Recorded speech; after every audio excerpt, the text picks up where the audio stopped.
Nestled among the snow-capped Himalayas, Ladakh boasts a wealth of natural and cultural heritage.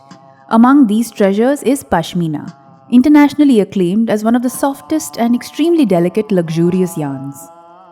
Derived from the fleece of Changtangi goats nurtured in Ladakh's picturesque meadows, Pashmina is fashioned into exquisite shawls that are elegant to look at and provide a great source of warmth.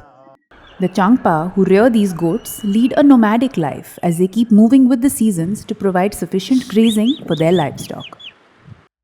50-year-old Dolma Angmo is a member of the Zara camp in Ladakh's Kharnak. Dolma came to this camp 30 years ago after she got married. According to her, a lot has changed since then.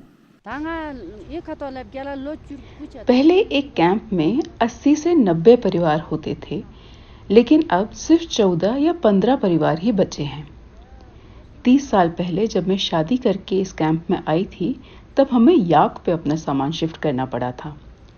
अब नई गाड़ियों और सड़कों की वजह से जीवन थोड़ा आसान हो गया है, मगर फिर हमारे लोग ये पेशा छोड़कर शहरों में जा रहे हैं।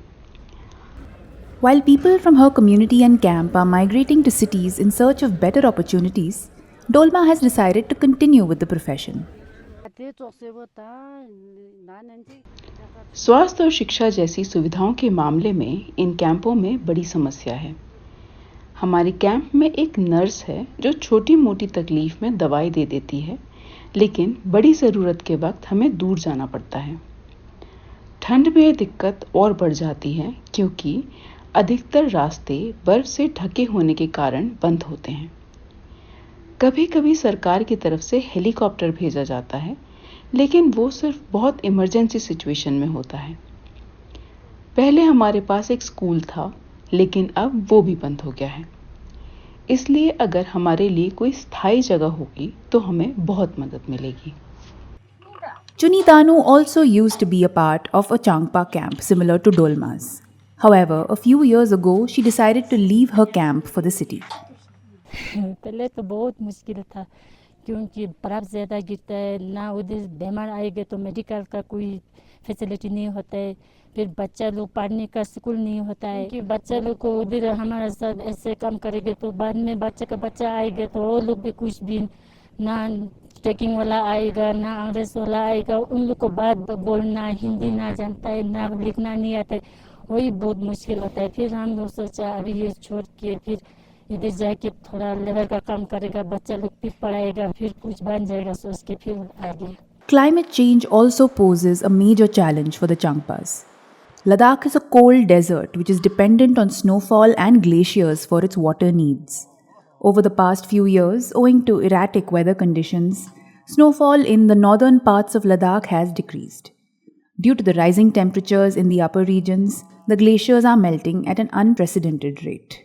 ये तो बहुत इसी टाइम में तो सर्दी टाइम में तो बर्फ़ बहुत गिरेगा, फिर इसी टाइम में तो गवर्नमेंट को कुछ मदद नहीं है, फिर गांव वालों को कुछ रास्ता भी नहीं है, मोबाइल टावर भी नहीं है, इसी के लिए बहुत दिक्कत है ना सर। फिर इसी के लिए तो हमारा गांव वाला को सारा ले में चला गया सर।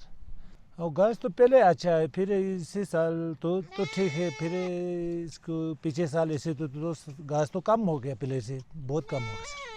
इसी साल तो थोड़ा बहुत सही है। मैं तो वो तो घूमना पड़ता बैठा है ना, वो तो घास के लिए है ना, वो बकरी कबड़ी के लिए तो घास के लिए तो उधर 40-50 दिन फिर यहाँ जगह ढूंढ के ऐसे चलता रहता है sir. Dawa Sering is another Changpa like Chunidanu who left his ancestral profession about 2 decades ago and started working in Leh. 2006 में इधर आ रहा है, उसका वो तो बहुत बर्फ़ गिरता है, पहले वो तो प्रॉब्लम है यहाँ पे, वो तो मुश्किल है। फिर बकरी थोड़ा सा थे वो बेच दिया, फिर इधर आ रहा, ऐसा है। या के साथ में जाता है, बकरी के साथ जाता है, इतना अभी तो बर्फ़ कम था, पहले बहुत बर्फ़ गिरता है, जितना फुट जाता है 8 फुट 9 फुट ऐसा गिरता है। वो तो जितना ठंडा हो गया वो पश्चिमी तो अच्छा हो जाएगा। कहाँ जगह में थोड़ा गर्म है, ये तो वो तो पश्चिमी तो थोड़ा अच्छा नहीं है, वो तो जितना हो जैसा ठंडा हो गया वो तो ऐसा लंबा हो जाएगा उनमें, यहाँ पे वो तो गर्म वो तो ऐसे छोटा होता है। The Animal Husbandry Department of Ladakh works for the Changpas, their cattle and Pashmina production. The department's activities include protecting the cattle from wild animals, reducing deaths due to cold, and increasing pashmina production. Climatic change की बात करें तो या the जो pattern है weather का वो थोड़ा बहुत चेंजेस लग रहा है एंड जो हम ब्रीडर से भी फीडबैक लेते हैं उसकी तरफ से उसमें कुछ चेंजेस उनको लग रहा है जिस तरीके का पैटर्न रहा है विंटर्स बहुत उतने हार्श नहीं है अब लेकिन फिर समर्स भी लाइक इराटिक रेनफॉल्स कुछ पता नहीं चल रहा कब हो रहा है नहीं हो रहा जिसकी वजह से पास्चर्स का किस तरह का ग्रोथ रहता है फिर नेक्स्ट विंटर्स में कितना वो अच्छा रहेगा पास्चर उनके लिए क्योंकि वो एंटायरली पास्चर पे ही रिलाई करते हैं जो चांगथंग नोमैडिक पेस्टोरलिस्ट है. The Animal Husbandry Department is also working to increase awareness about this profession among the young Changpas. जिस तरह से एक एवरेज ब्रीडर का जो एज है इट्स 51 अकॉर्डिंग टू सेंसस तो हम यूथ को इसमें इन्वॉल्व करने की कोशिश करें बिकॉज अब जिस तरह से हमारे हर्डर्स एज होते जा रहे हैं तो हमारी पॉपुलेशन पे इफेक्ट पड़ रहा है लाइफ स्टॉक के तो हम इसमें यूथ के इन्वॉल्वमेंट के लिए कुछ एंटरप्रेन्योरशिप या लाइफ स्टॉक एंटरप्राइजेस के थ्रू हम उनको इस लाइफ स्टॉक रियरिंग सेक्टर में लाने की कोशिश कर रहे हैं. Catherine runs an organization called Kal in Ladakh and has been working with the people of Karnak for the past 10 years to improve their livelihoods. She believes that apart from money, the availability of basic amenities is very important for the Changpas.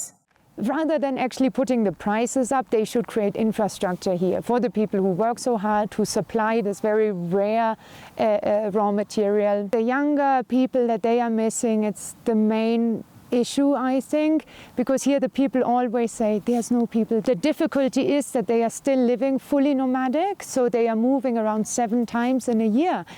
And so it's hard to establish anything like a medical center, like a school, and these are the essentials because nowadays the kids, when they are 3 years old, they are sent to school in Leh. And so it's also hard because your children are not around and the whole this young energy goes away. If it's possible to set up a place, a school and a medical center that is really also a certain standard, I think it would help a lot and even would get people who are now settled back to move here.